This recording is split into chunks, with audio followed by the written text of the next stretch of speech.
반갑습니다. 유마경 이야기 시간입니다.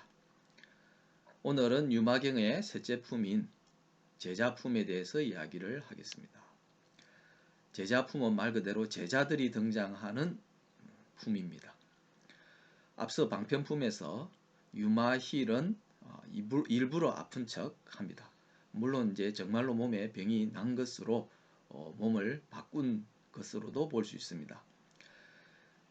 유마힐이 병이 났다 하는 소식을 듣고 당시 정치계, 종교계 많은 인사들이 찾아옵니다. 국왕과 대신들을 비롯해서 바라문들조차 찾아와서 위문을 하죠. 그런데 유마힐은 왜 스카모니 붓다께서는 자비를 베푸시지 않는가, 즉 병문안 오지 않으시는가 라는 생각을 합니다. 스카모니는 그 생각을 멀리서 읽고 제자들을 보내기로 합니다. 그래서 제자들 가운데 누가 갈 것이냐 하는데 선뜻 나서는 제자들이 없습니다. 제자들 가운데는 지혜가 가장 뛰어나다는 사리불부터 수행이 어떻다고 하는 대가섭, 그리고 이 수볼이나 아난 같은 많은 기라슨 같은 제자들이 있습니다. 그럼에도 그 제자들 가운데 누구도 선뜻 문병을 가려고 하지 않습니다. 그래서 붓다가 사리불에게 먼저 권유를 합니다. 네가 문병을 가보면 어떻겠느냐. 이러한 이 권유에 의해서 사리불을 비롯한 제자들이 가지 못하는 이유들을 각자 내놓습니다. 이게 제자품을 구성하고 있는 내용입니다. 여기서 흥미로운 것 한 가지를 지적할 수 있습니다. 물론 이 제자품 이후에는 이제 보살품이라서 문수보살을 비롯해서 많은 미륵보살들도 가도록 권유를 하는 대목들이 나옵니다만은 우선 이 제자품을 보면 붓다의 제자들이 병문안 가기를 꺼려합니다. 우리는 이 점에서 먼저 심각하게 생각해 볼 필요가 있습니다. 유마힐은 이 불교도라고 스스로 자칭하면서 불교 수행을 한 인물입니다. 그러나 붓다의 직접적인 가르침을 받은 제자로 볼 수는 없습니다. 말 그대로 출가하지도 않았고 제가자로서 세속적인 생활을 영위하면서 나름대로 수행을 했던 인물입니다. 그런데 붓다의 제자가 되어서 붓다의 가르침을 직접 듣고 그것도 지속적으로 붓다의 가르침을 통해서 일깨움을 받았던 제자들이 감히 유마힐의 병문안을 가는 것을 꺼렸다. 이것은 과연 무엇을 의미하는 것인가? 여기에 대해서는 1차적으로는 유마경이라고 하는 것이 스카모니가 살아 계실 때 나온 경전이 아니라는 사실을 염두에 둘 필요가 있습니다. 말 그대로 스카모니 인멸한 뒤에 수백 년이 지났어야 나타난 흔히 말하는 위경에 해당됩니다. 그럼에도 그 이후에 거의 수천 년 동안 공식적인 경전으로 인정받고 떠받들어지는 이유는 무엇일까? 비록 위경이라 하더라도 붓다의 가르침에서 벗어난 것, 어긋난 것이 전혀 없다. 그리고 유마경의 내용은 스카모니 붓다의 가르침을 그대로 담고 있다 라고 하는 점입니다. 그러니까 누가 이 경전을 구성하든 또는 경전의 내용을 설했든 간에 그것이 진리에 부합한다면 스카모니의 가르침과 합치된다면 그 내용의 주체는 바로 붓다와 다름이 없다 하는 거죠. 실제로 붓다라고 하는 이름은 깨달은 사람을 뜻하는 일반 명사라는 것 다들 알고 계실 겁니다. 그러니까 누구든지 언제 어디서든지 또는 어떤 방식으로 수행을 했던 간에 깨달은 사람이라면 다 붓다고, 그러한 붓다가 가르친 것이라면 역사적인 스카모니가 아니더라도 그의 가르침은 경전이 될 수 있다라고 하는 겁니다. 그런 의미에서 유마경을 항상 좀 넓은 시각, 큰 시각에서 볼 필요가 있습니다. 그런 면에서 보면 여기에 나오는 유마힐은 어떻게 보면 실제 인물이라기보다 가상의 인물로 볼 수도 있고, 그리고 여기에 나오는 이 붓다의 제자들도 실제 이런 경험을 했기 때문이 아니라 이 붓다의 제자로서 했을 법한 경험을 가지고 이야기를 구성했다, 이렇게 보셔야 됩니다. 그렇게 볼 때 그러면 이 제자들이 왜 유마희를 만나는 것을 꺼려했는가? 단순히 개인적인 어떤 경험에서 이러이러했다 라고 하는 사실을 넘어서 그 이면에 숨겨진 의미는 뭘까? 굳이 이 제자들마다 각자 이유를 댄 내용을 살피지 않더라도 우리는 이 제자품이 갖고 있는 전반적인 성격만 갖고도 아주 중요한 문제, 핵심이 되는 문제를 짚을 수 있습니다.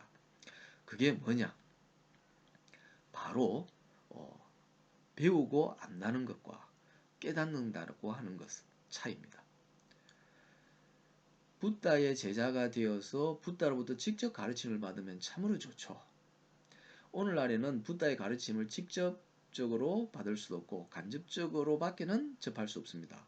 그 간접적이라고 하는 것은 바로 붓다의 가르침을 기록한 경전, 그리고 그 경전을 해석한 많은 논사들의 주석서들이겠죠. 간단하게 말하면 책으로 된 경전을 통해서 우리는 배우고 알 수 있습니다. 굉장히 용이한 방법이죠. 누구나 글을 안다면 접할 수 있는 쉬운 길이기도 합니다. 그런데 또 오랜 세월 동안 우리는 그런 책이라고 하는 것이 지식이나 지혜의 보고라고 하는 그러한 관념을 갖게 되었습니다. 그래서 오늘날에도 매체가 아무리 발달했더라도 여전히 중요한 정보의 원천, 지혜의 원천이 되는 것으로 책을 꼽습니다. 그래서 이 책을 읽으면 저자와 직접 만난 것처럼 우리가 생각하게 되고 또 느끼게 됩니다. 그런 측면이 있죠. 그런데 과연 책을 통해서 우리가 배우고 안다는 것이 어느 정도 수준이고 어느 정도 가치가 있는가 하는 겁니다. 다시 유마경으로 돌아가면 스가모니 붓다를 만난 제자들이 한둘이 아니겠죠. 경전에 다양하게 표현되어 있습니다만은 2,500명부터 시작해서 또는 수만 명 이렇게 표현이 되어 있습니다. 가장 많이 표현되는 2,500여 명 또는 1,250명 정도 이렇게 표현된 것만 보더라도 1,000명이 넘습니다. 그런데 우리는 붓다의 제자들 가운데 10대 제자라고 특별히 지칭한 제자들이 따로 있습니다. 그 제자들이야말로 붓다의 가르침을 제대로 배우고 실천을 하는 제자들이다, 이렇게 볼 수 있겠죠. 그러면 1,000명, 2,000명이 넘는 제자들 가운데 그런 10명을 빼면 나머지는 물론 거의 10대 제자에는 미치지 못하지만 그에 버금가는 제자들도 있을 거고 또는 그보다 훨씬 못 미치는 제자들 다양하게 있을 겁니다. 바로 이 점을 우리는 고민해 봐야 됩니다. 왜 똑같이 붓다의 제자가 되어서 배우고 아는데 극소수만 손꼽을 만큼 뛰어나고 또는 상당한 경지에 이르렀느냐. 그리고 이와 함께 생각해 볼 점은 바로 전혀 붓다의 직계 제자도 아니고 출가도 하지 않으면서 홀로 세속에서 수행한 유마힐은 그 10대 제자들을 또는 다른 보살들조차 능가하는 그런 수행자의 면모를 갖추었는가 하는 점입니다. 여기서 제가 간단하게 이렇게 말씀드릴 수 있습니다. 책을 통해서 배우든 또는 뛰어난 스승을 통해서 배우든 그러한 대상들을 통해서 내가 배우고 아는 것에는 한계가 있다는 겁니다. 그럴 수밖에 없죠. 스승이 가르쳐 준 것은 스승이 터득한 바입니다. 그러니까 스승이 터득한 것을 아무리 적절하게 또는 상세하게 묘사를 해주더라도 그것은 간접적인 경험에 불과합니다. 내가 직접 경험한 게 아니죠. 그래서 직접 경험한 게 아니기 때문에 내가 원래 그 사람이 느끼고 알았던 것만큼 강렬하게 생생하게 안다고 할 수가 없습니다.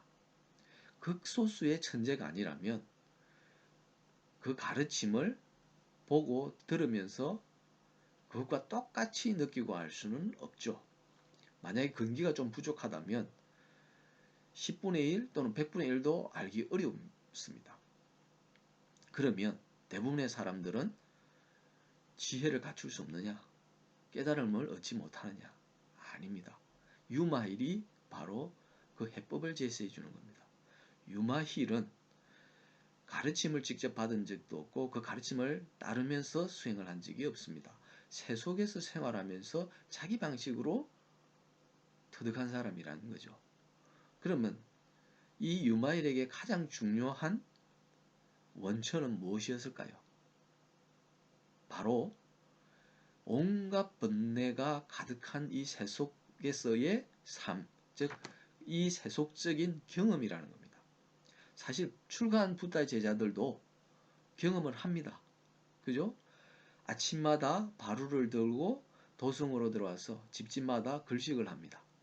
글식을 하면서 수많은 중생들을 만나죠. 다양한 중생들이고 그들의 반응도 다 다양합니다. 그들로부터 받는 대접도 다양하고 그들이 보인 반응이나 또는 그들이 하는 말도 다 다양할 수밖에 없습니다. 그러니까 출가를 했다고 해서 가사를 걸쳤다고 해서 경험이 없는 것이 아니고 여전히 세속적인 경험을 합니다.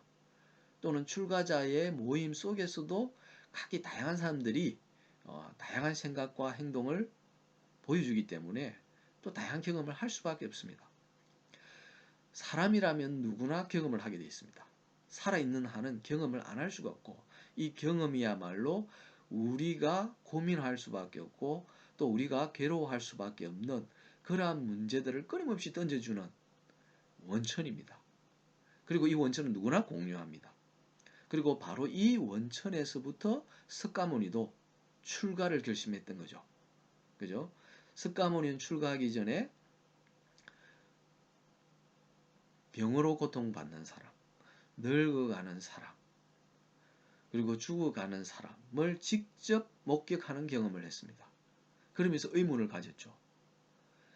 석가모니 일생에서 우리가 가장 중요시해야 될 부분, 그래서 실제로 붓다를 이야기할 때, 붓다의 생애나 붓다의 가르침을 이야기할 때 바로 이 경험을 늘 이야기합니다. 빠뜨리지 않고. 그것은 그만큼 경험을 통해서 문제를 인식하고 자각하는 것. 이것이 수행이든 공부든 1차적으로 중요하다는 겁니다. 그리고 그 문제를 해결을 하는 과정이 수행이라는 거고 그 과정을 통해서 깨달으면 그게 비로소 온전한 지혜가 된다는 겁니다. 그런데 그건 사람마다 상황이 다르고 처지가 다르고 근기가 다르기 때문에 걸리는 시일도 굉장히 오래될 수 있죠. 또 근기가 뛰어난 사람은 그런 경험을 통해서 깨달아는 것이 크게 어렵지 않을 수 있습니다. 궁극의 깨달음은 시간이 꽤 오래 소요되겠지만 작은 깨달음들을 얻는 것은 그렇게 어렵지 않을 수 있습니다. 그러나 대부분의 사람들은 스스로 그 경험을 통해서 깨치기가 어렵다는 거죠. 만만치 않다는 겁니다. 그래서 뛰어난 스승을 찾아가는 겁니다. 그것이 출가라고 하는 요식 행위입니다. 석가모니도 처음에는 당대의 뛰어난 수행자로 명성을 떨치던 사람들을 두루두루 찾아갔습니다. 흔히 말하는 육사외도죠. 사악할 사자, 삿될 사자를 써서 육사 이렇게 말하는데 그는 저는 잘못된 표현이라고 생각합니다. 그리고 외도라는 말도 그렇게 적절하지는 않다. 그네들이 부처의 경지에 오르지는 못했지만 수행자로서 잘못된 언행을 보여주었느냐, 타락한 모습을 보여주느냐 전혀 그렇지 않습니다. 붓다는 그들을 스승으로서 지극하게 섬기면서 그 가르침을 충실하게 실천해보고 그런 뒤에 비로소 이것만으로는 내가 바라는 궁극의 경지를 알 수가 없겠구나 라고 하는 판단이 내려서 다른 스승을 또 찾아가고 그래서 6명의 스승으로부터 충분한 답을 얻지 못했기 때문에 스스로 설산에 들어가서 최종적으로 자기 길을 찾았던 겁니다. 그런 면에서 보면 유마일은 바로 석가모니의 행로와 유사한 방식으로 수행을 했다고 해도 과언이 아닙니다. 석가모니는 자신의 경험을 통해서 문제의식을 끊임없이 가지고 있었고 그 문제를 해결하려고 노력을 해왔습니다. 그래서 문제를 갖고 있었기 때문에 또 그 문제를 뚜렷하게 인지하고 있었기 때문에 그 문제에 대한 해법을 찾는 데 있어서 길에서 벗어나지 않을 수 있었던 겁니다. 차근차근 한 걸음씩 나아가면서 해법에 다가간 거죠. 그런데 만약에 스승을 쫓아서 스승을 따라서 그 가르침을 배우는데 전념하다 보면 내가 처음 출발하면서 가졌던 문제의식이 퇴색하게 됩니다. 왜? 스승의 가르침에만 귀를 기울이다 보면 내가 지금 날마다 경험하고 있는 이 상황들 그리고 여기에서 일어나는 수많은 문제들을 제쳐두게 되는 거죠. 도외시합니다. 그러면서 스승이 궁극적으로 깨달았던 그 깨달음에만 자꾸 초점을 맞추게 되죠. 즉 번뇌라고 하는 구체적인 문제들, 다양한 방식으로 생겨나는 이 괴로움의 원천인 이 번뇌들을 직접 맞닥뜨려서 어떻게 하면 해결할 것인가, 해결할 수 있는가라는 그러한 의식은 어느새 지워져 버리고 망각 속에 사라져 버리고 그 결과 그 모든 번뇌를 없앤 뒤에 찾아오게 되는 그런 지혜를 먼저 내 앞에 놓고 그 지혜라고 하는 목표만을 바라보면서 나아가게 되는 거죠. 그래서 구체성이 없어집니다. 생생한 그런 문제의식 없이 막연한 어떤 목표만 남게 되는 겁니다. 붓다의 제자들은 바로 그러한 막연한 목표만을 갖고 수행을 했던 인물이다라고 뭉뚱그려서 말할 수 있습니다.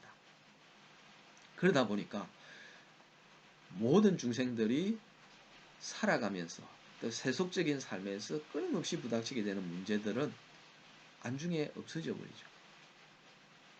그렇게 되면 관념적으로 스승의 가르침을 받아들이고 관념적으로 이해하고 그래서 관념적으로 깨달았다라고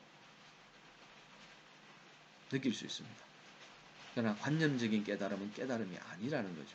붓다의 삶이 보여주는 것은 관념이 아니고 경험을 통해서 감각적으로 심리적으로 생생하게 오는 깨달음이어야 된다 하는 거죠.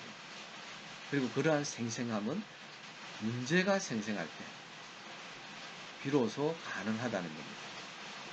유마희라고 하는 존재가 붓다의 10대 제자들보다 더 뛰어날 수 있었던 거예요. 그 10대 제자들이 감히 유마희를 찾아가서 응대하기가 꺼려지는 이유는 자기네들은 어느새 스승의 가르침을 막연히 뒤쫓는 존재, 그래서 스스로 가지고 있었던 문제의식으로부터 너무 멀어져 버린 존재, 그래서 관념적인 배움과 수행을 계속해 나가는 그러한 존재로 전락해버렸다는 거죠. 그러한 공부를 또는 수행을 하는 사람은 일상에서 세속에서 수많은 문제들을 온몸으로 마주하면서 고민하고 해법을 찾으려고 애를 쓴 사람보다 훨씬 수행의 강도가 약할 수밖에 없고 실질적으로도 진정한 의미에서 깨달음에 이를 수 있는 확률도 높지 않다는 겁니다. 바로 그러한 것이 이 제자품을 비롯해서 뒤에 보살품 여러 품들의 이면에 숨어져 있는 전제되어 있는 상황이라는 겁니다. 그리고 중요한 의미라는 거죠. 바로 이 점을 먼저 염두에 두고 제자품을 읽을 필요가 있다. 오늘은 제자품을 읽기 전에 그 이면에 숨어있는 어떤 장치, 의미가 무엇인지에 대해서 길게 말씀드렸습니다. 다음 시간에는 제자품에서 여러 제자들이 유마힐과 만나서 경험했던 그러한 문제들을 가지고 하나씩 이야기를 풀어가도록 하겠습니다. 오늘은 여기까지 하겠습니다. 성불하십시오.